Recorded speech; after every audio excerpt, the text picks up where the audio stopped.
سورۃ الحج آیت نمبر 73۔ اعوذ باللہ من الشیطان الرجیم، بسم اللہ الرحمن الرحیم۔ ہم اللہ تعالیٰ کی عظمت کا بیان پڑھ رہے تھے۔ اگر آپ کو یاد ہو تو ہم نے پچھلی آیتیں پوری توحید پر کہ اللہ کے سوا کسی کے پاس کوئی اتھارٹی نہیں، یہ بات بتاتے ہوئے اللہ تعالیٰ نے فرمایا کہ کسی صورت جائز نہیں کہ اللہ کے علاوہ کسی کو پکارا جائے یا کسی کا بندہ بنا جائے دین کے معاملے میں۔ اور جس پر اللہ تعالیٰ نے فرمایا آیت نمبر 71 میں کہ جس کی کوئی دلیل اللہ نے الہامی کتاب کوئی علم سے کوئی دلیل اگر آپ کے پاس نہیں ہے کہ پکارنا کسی صورت جائز نہیں، کسی انسان کے بندے بننا دین کے معاملے میں کسی صورت جائز نہیں ہے، اللہ تعالیٰ نے فرمایا ایسے ظالموں کا کوئی مددگار نہیں ہوگا۔ اور کمپیریزن میں بتایا کہ جب تلاوت ہوتی ہے ان پر ہماری روشن آیتیں تو ان روشن آیتوں کو، ان کھلی واضح آیتوں میں جب توحید کا ذکر ہوتا ہے اور جب اللہ تعالیٰ نبیوں سے بھی کہتے ہیں کہ اگر آپ نے بھی شرک کیا تو آپ کے بھی اعمال کو غارت کر دیا جائے گا، اور جب اللہ نبیوں سے بھی خطاب کرتے ہوئے کہتے ہیں کہ اگر علم آ جانے کے بعد آپ نے اگر لوگوں کی باتوں کی اتباع کی تو آپ کوئی ولی نصیر نہیں پائیں گے، یہ باتیں انہیں اتنی بری لگتی تھیں، جبکہ ایک نظر سے دیکھا جائے تو انبیاء سلیکٹڈ ہیں۔ آپ کسی بھی انبیاء کا کوئی قصہ ایسے نہیں پڑھیں گے کہ انہوں نے شرک کیا یا انہوں نے کوئی ڈیلیبریٹلی کوئی گناہ کیا۔ آپ یونس علیہ السلام کا بھی پڑھیں گے تو وہ اللہ کے لیے ناراض ہو کر اپنی بستی سے نکل گئے۔ آپ موسیٰ علیہ السلام کا بھی پڑھیں گے کہ اگر ان سے کوئی وہ قتل ہوا تو انہوں نے قتل کی کوئی خاص ان کا انٹینشن نہیں تھا، انہوں نے ایک مکہ مارا اور وہ مر گیا۔ تو یہ چیزیں اتنی واضح ہیں کہ کبھی بھی انبیاء کرام سے یہ ثابت نہیں ہوا کہ انہوں نے شرک کیا، لیکن پھر بھی اللہ کی کتاب کہتی ہے کہ اگر آپ نے بھی شرک کیا تو آپ کے اعمال کو ختم کر دیا جائے گا، نیک اعمال کو۔ تو اللہ فرماتے ہیں کہ جب یہ الہامی کتاب کی تلاوت سنتے ہیں کچھ لوگ تو تم ان کے چہروں میں پہچانو گے کہ ان کا بس نہیں چلتا کہ یہ پھیلائیں اپنے ہاتھ اور مارے تم کو جب یہ سنتے ہیں اللہ کی توحید کے بیان کو۔ یہ بات چل رہی تھی تو اللہ نے فرمایا کہ تمہیں جو اتنا ناگوار گزرتا ہے توحید، تمہیں بتاؤں کہ آگ بے انتہا ناگوار ہے، بچ جاؤ اس سے اور اللہ کی رسی کو مضبوطی سے تھامو اور شرک سے پرہیز کرو۔ یہ بات بتاتے ہوئے اب ہم آتے ہیں آیت نمبر 73 پر۔ بہت خوبصورت اللہ تعالیٰ اگزامپل دے رہے ہیں۔ یا ایھا الناس، اے لوگوں، ضرب مثل، بیان فرما رہے ہیں اللہ تعالیٰ ایک مثال، فاستمعوا لہ، پس غور سے سنو اس مثال کو، ان الذین تدعون من دون اللہ، بے شک وہ لوگ جو پکارتے ہیں اللہ کے علاوہ، اللہ کے ساتھ، یعنی بسائڈز، کہ اللہ بھی ہیں ان کی زندگی میں لیکن دوسروں کو بھی حاجت روا، مشکل کشا، کس طرح سے القاب دے کر وہ اللہ کے ساتھ دوسروں کو بھی پکارتے ہیں۔ اللہ فرماتے ہیں لن یخلقوا ذبابا، ہرگز نہیں وہ پیدا کر سکتے ایک مکھی بھی۔ اب آپ ایمانداری سے اپنا جائزہ لیں تو کیا آپ یہ کہتے ہیں یا میں کہتی ہوں کہ جی انبیاء کرام مکھی بنا سکتے ہیں؟ ہم نہیں کہہ سکتے ہیں۔ کیا اولیاء اللہ، کیا صحابہ کرام، کیا تبع تابعین، جس کو بھی آپ اپنا ہمدرد، اپنا رازدار، اپنا ولی سمجھتے ہیں، اللہ آپ سے ایک سوال کر رہے ہیں کہ جن کو بھی تم اللہ کے علاوہ اگر نیک لوگ بھی سمجھ کر پکارتے ہو تو پکارا تو اس کو جاتا ہے جو کچھ پیدا کر سکے۔ اور اللہ تعالیٰ نے اتنا بڑا چیلنج کر دیا کہ جن کو بھی تم پکارتے ہو تو کیا وہ ایک مکھی بھی پیدا کر سکتے ہیں؟ لن یخلقوا ذبابا، ہرگز نہیں وہ پیدا کر سکتے ایک مکھی بھی اور پھر اللہ تعالیٰ فرماتے ہیں وَلَوِجْ تَمَعُوا، اگرچہ کہ وہ جمع ہو جائیں لہو اس کام کے کرنے کے لیے، یعنی ایک مکھی بنانے کے لیے اگر سب جمع بھی ہو جائیں تو وہ مکھی نہیں بنا سکتے ہیں۔ اب آپ بتائیے کہ اتنی عظیم قرآن میں اتنی بڑی اگزامپل دی جا رہی ہے، اور اللہ تعالیٰ آپ کو اور مجھ کو ہر طرح سے کنفرمیشن دے رہے ہیں کہ یاد رکھو کہ جو مکھی نہ بنا سکے وہ اتھارٹی کا بھی مالک نہیں ہوتا ہے۔ اتھارٹی کا مالک تو وہی ہوتا ہے جو کچھ پیدا کر سکتا ہو۔ اور اللہ تعالیٰ نے فرمایا کہ یہاں تک کہ اگر یسلبہم، اگر کہ یسلبہم الذباب، اگر کہ چھین لے جائے ان سے مکھی بھی، شیء کوئی ذرہ برابر چیز بھی، لا یستنقذوہ نہیں وہ چھڑا سکتے ہیں اس چیز کو، منہ اس مکھی سے۔ یعنی آپ نے غور کیا کہ ہم جو نیازیں رکھتے ہیں، ہم جو کھانے رکھتے ہیں، ان پر مکھیاں بیٹھتی ہیں، اور مکھیاں اپنے ونگز میں یا اپنے جس طرح سے کوئی چیز کو اٹھا کر لے جاتی ہیں۔ اللہ نے اتنی بڑی بات کر دی کہ وہ جو تمہارے نیاز کو اور تمہاری چیزوں کو لے جاتی ہے، تم اس سے اس کو چھڑا بھی نہیں سکتے ہو، تم مکھی سے پکڑ کر اپنی چیز بھی نہیں لے سکتے ہو۔ ضعف الطالب، اللہ فرماتے ہیں بڑا ضعیف ہے جس سے تم طلب کر رہے ہو، یعنی جن کو تم پکار رہے ہو وہ خود بھی بڑا ضعیف ہے۔ ضعف الطالب، کیوں ضعیف ہے؟ جس سے تم پکار رہے ہو، جو پکار رہا ہے وہ تو ہے ہی طالب۔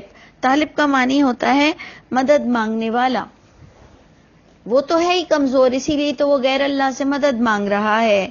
لیکن اللہ نے تو کہہ دیا کہ والمطلوب، اور جس سے تمہیں کچھ مطلوب ہے، جن کو تم کچھ پکار رہے ہو کسی مدد کے لیے، غیر اللہ کو پکار رہے ہو اور سمجھ رہے ہو کہ وہ اللہ کی طرح پکارنے والے کی پکار کا جواب دے گا اور تمہاری حاجت کو پوری کرے گا، تو اللہ نے فرمایا جو پکار رہا ہے وہ بھی ضعیف ہے، لیکن جس سے تم مانگ رہے ہو وہ بھی کمزور ہے کہ وہ ایک مکھی بھی نہیں پیدا کر سکتا۔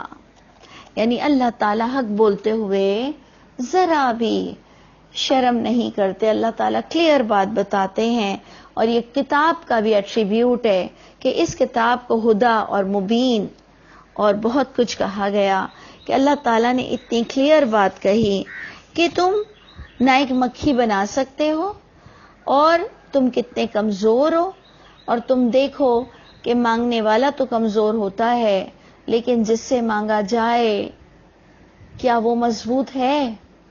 بڑی گہری آیت ہم سب کے لیے اللہ نے چھوڑ دی۔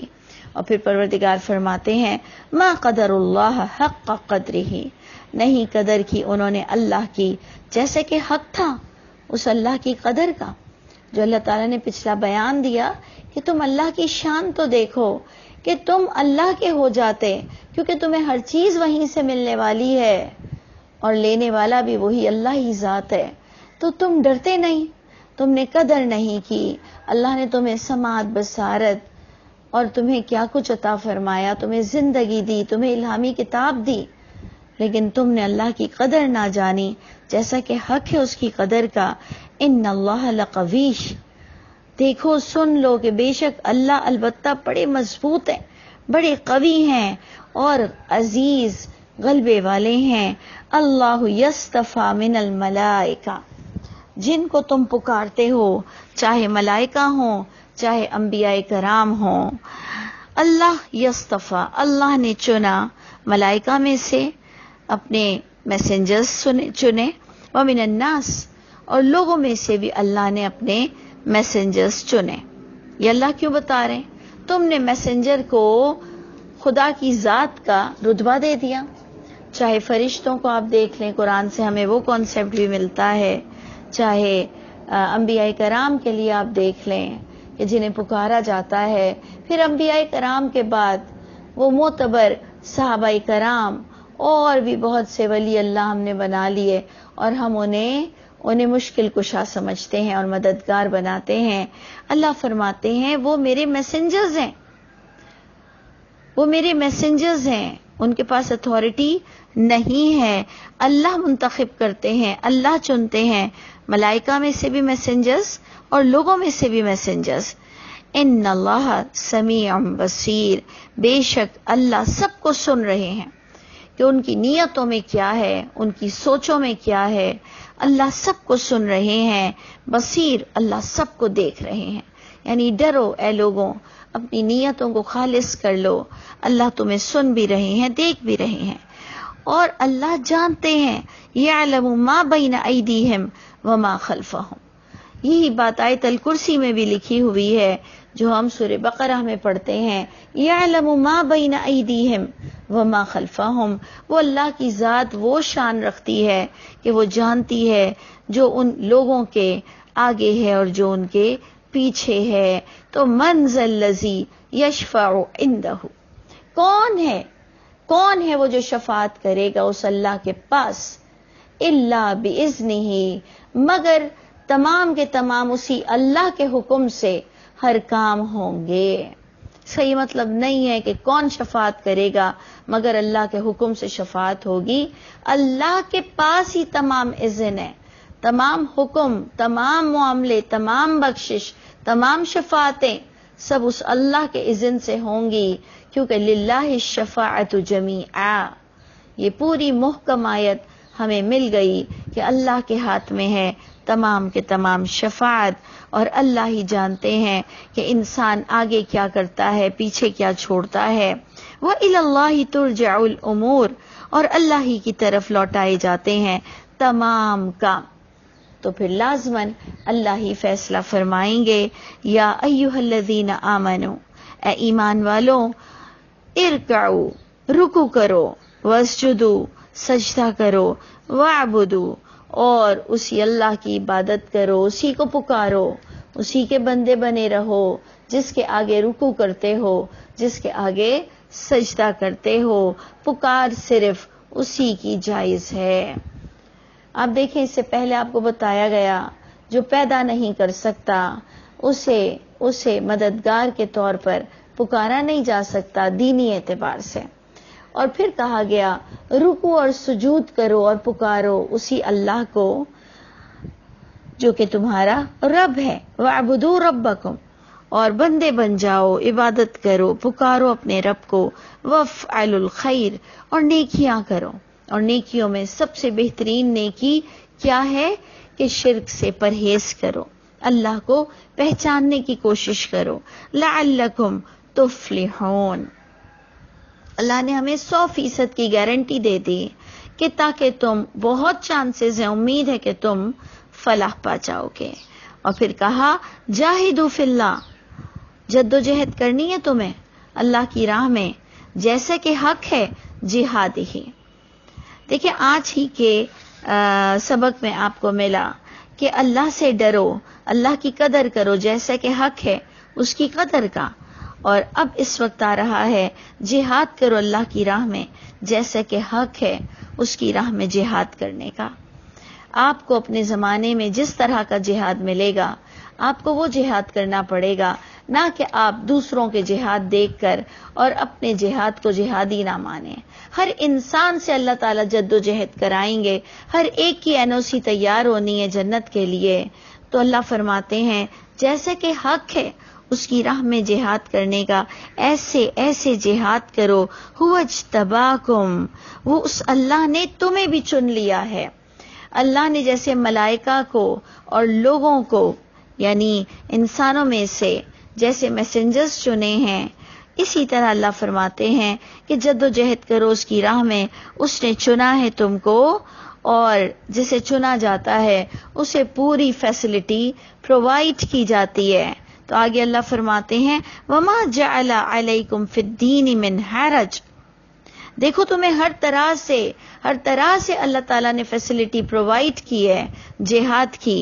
نہیں بنایا اس نے تم پر دین کے معاملے میں کوئی تنگی، یعنی تمہیں جہاد کا حکم دیا ہے تو تم اس دین پر چل سکتے ہو، وہ ایپلیکیبل ہے، تم اپنی پریزنٹیشن دے سکتے ہو، تمہیں وہ سلیبس میں سے وہ بات پڑھائی جا چکی ہے کہ تم جہاد کو بھی جان سکتے ہو اور اپنے دور کی جد و جہد کو بھی جان سکتے ہو، تم تہجد بھی پڑھ سکتے ہو، تم ہر میدان میں اپنے قدم بھی جما سکتے ہو، جس زمانے کو تم نے پایا اس زمانے کا جہاد تمہیں کرنا پڑے گا، بچنا پڑے گا۔ اللہ نے تمہارے لیے دین کے معاملے میں کوئی تنگی نہیں رکھی کہ تمہارے راستوں میں کوئی رکاوٹیں نہیں ہیں، تم اپنے ایکسکیوزز کی دکانوں کو بند کر دیا کرو اور اپنے رب کے آگے کام کے لیے کھڑے ہو جاؤ۔ پھر اللہ فرماتے ہیں ملت ابیکم، یہ جو ملت ہے، یہ جو دین ہے، یہ تمہارے باپ ابراہیم علیہ السلام والی ہے، ابراہیم علیہ السلام والی ملت، نہ کہ دین ابراہیم کا اسی اللہ ہی نے دیا۔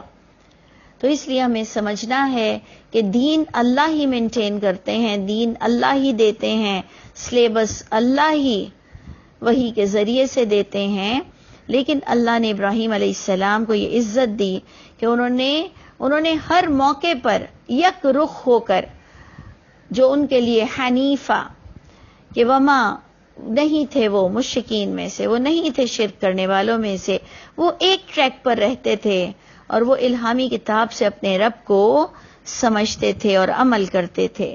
تو اللہ فرماتے ہیں ملت ابیکم، تمہارے باپ کا دین جو کہ ابراہیم ہے، ہوا سماکم المسلمین، اسی اللہ نے نام دیا ہے تمہیں مسلمان کا۔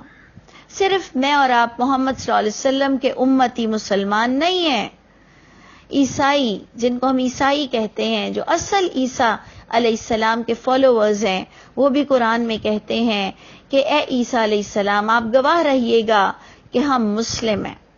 یعنی انہوں نے عیسائیوں، اگر ہم ان کو عیسیٰ علیہ السلام کے فالوورز کو عیسائی کہتے ہیں ہم غلط کرتے ہیں۔ ہمیں قرآن سے ملتا ہے کہ جنہوں نے عیسیٰ علیہ السلام کا ساتھ دیا انہوں نے بھی یہی کہا تھا کہ آپ گواہ رہیے گا کہ ہم مسلم ہیں۔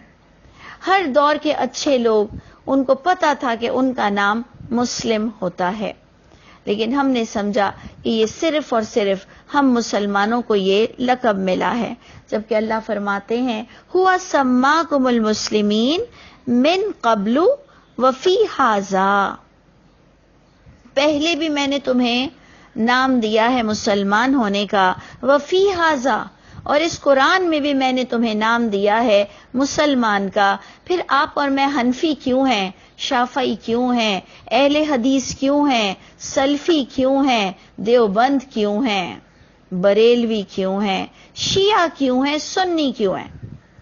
ہمارے یہاں اگر ہم سارے فرقوں کو بھی ختم کر دیں تو ہم شیعہ سنی والے فرقے کو تو ضرور پکڑ کر بیٹھ جاتے ہیں۔ کیوں ہم یہ ساری باتیں کرتے ہیں اور اللہ کو ناراض کرتے ہیں؟ کیا یہ آیت سب کی آنکھوں سے نہیں گزری کہ ہوا سماکم المسلمین، اس نے نام دیا ہے تم کو مسلم کا، من قبل اور وفی ھذا، پہلے بھی اچھے لوگ اپنے آپ کو مسلم کہتے ہوں گے، اور آج کا بھی اچھا انسان اپنے آپ کو مسلم کے سوا کچھ بھی نہیں کہے گا۔ اور اللہ تعالیٰ فرماتے ہیں لِيَكُونَ الرَّسُولُ شَهِيدًا، جو یہ قرآن پڑھے گا سمجھے گا تو وہ یہ جان لے گا کہ یہ تمام باتیں اس لیے بتائی گئیں کہ تاکہ ہو جائیں رسول گواہ تم پر، یعنی رسول نے الہامی کتاب کو پورا پہنچا دیا تو بعد میں یہ کتابوں کو لکھنے کی کیا ضرورت تھی؟ کیا ہم سمجھتے ہیں کہ دین کچھ ادھورا رہ گیا تھا؟ کیا آپ کی نظروں سے وہ آیت نہیں گزری کہ کس چیز کی فَبِأَيِّ حَدِيثٍ مِّن بَعْدِ اللَّهِ وَآيَاتِهِ يُؤْمِنُونَ، فَبِأَيِّ حدیث، کون سی بات، من آیات اللہ، اللہ کی آیتوں کے بعد، فَبِأَيِّ حَدِيثٍ مِّن بَعْدِ اللَّهِ وَآيَاتِهِ يُؤْمِنُونَ، کس چیز کی کمی باقی رہ گئی تھی اللہ کی آیتوں کے بعد کہ تمہارے ایمان کو وہ کمپلیٹ کرتی؟ یعنی ہم اتنا بڑا گناہ انجانے میں کر رہے ہیں اور وہی ہم اپنے بڑوں کی اتباع کر رہے ہیں جو کہ قرآن کے سراسر خلاف جا رہی ہے، تو ہمیں چاہیے کہ ہمیں جو اپنے اللہ کی طرف لوٹ کر جانا ہے اور جو وہ ملاقات کرنی ہے جو اللہ تعالیٰ نے فرمایا وما قدر اللہ حق قدرہ، انہوں نے قدر نہیں جانی جیسا کہ حق تھا اس اللہ کی قدر کا، تو اللہ فرماتے ہیں کہ تاکہ رسول تم پر گواہ بنے کہ انہوں نے تمہیں مسلم کے علاوہ کوئی نام نہیں سکھایا، نبیوں نے کبھی بھی تمہیں مسلم کے علاوہ کوئی نام نہیں سکھایا، اور تاکہ اب تم بھی کیا کرو وَتَكُونُوا شُهَدَاءَ عَلَى النَّاسِ، اور تاکہ تم بھی بن جاؤ گواہ لوگوں پر۔ نبی گواہ بنے یعنی عمل سے بنے کہ دیکھو یہ اپلیکیبل ہے، اس کتاب پر عمل کیا جا سکتا ہے، وہ تمہارے درمیان گواہ بن کر گئے، اب تمہیں چاہیے کہ تم لوگوں میں دیدہ دلیری کے ساتھ جو اللہ کہہ رہے ہیں اس کے مطابق چل کے دکھاؤ، بول کے دکھاؤ، تب تم بھی گواہ بنو گے لوگوں پر، جو کہ تمہاری ایک ذمہ داری ہے۔ اور پھر اس کے ساتھ فرماتے ہیں اللہ تعالیٰ فَأَقِيمُوا الصَّلَاةَ، اپنی صلاۃ پر قائم رہنا، کسی کے کہنے میں آ کر اپنی صلاۃ کو مت چھوڑنا، اور خاص کر کے عورتوں کو تو ہوش کرنا چاہیے کہ وہ لوگوں کی باتوں میں آ کر اپنی صلاۃ کو ضائع کرتی ہیں۔ تو فَأَقِيمُوا الصَّلَاةَ، اپنی صلاۃ پر قائم رہو، وَآتُوا الزَّکَاۃَ، اور زکوٰۃ ہر حال میں دیتے رہو، ہر حال میں دیتے رہو، تھوڑی دو زیادہ دو لیکن کچھ دو، اللہ کی راہ میں دو، وَاعْتَصِمُوا بِاللَّهِ، اور اللہ کے احکامات کو مضبوطی سے تھام لو، ہوا مولاکم، وہی تمہارا مولا ہے۔ یعنی اللہ تعالیٰ نے ہمیں سب سے بری کر دیا، اور اللہ نے کہا کہ دیکھو مسلم بن کر رہنا اور اپنے عمل سے گواہی دینا، اپنی صلاۃ کی حفاظت کرنا، زکوٰۃ دیتے رہنا، اللہ کی کتاب کو مضبوطی سے اس کے احکامات کو تھامنا، کیونکہ وہی مولا ہے، وہی مولا ہے، وہی کارساز ہے، وہی تمہارا دوست ہے۔ فَنِعْمَ الْمَوْلَى وَنِعْمَ النَّصِيرُ، بس کیا ہی اچھا وہ دوست ہے اور کیا ہی اچھا وہ مددگار ہے۔ سوچئے کہ اگر اس وقت ہمیں یہ پتہ چل جائے کہ اللہ میرے دوست ہیں اور میرے مددگار ہیں، تو آپ سوچئے کہ ہمارے جو کانسیپٹ کا جو ایک سٹیٹس ہے وہ کہاں چلا جائے گا۔ تو اللہ تعالیٰ ہم سب کے واقعی دوست ہو جائیں، ہمارے مددگار ہوں، ہمارے عمل ایسے ہوں کہ اللہ تعالیٰ ہم سے دوستی کر لیں۔ اللہ تعالیٰ ہم سب کے حامی و ناصر ہوں۔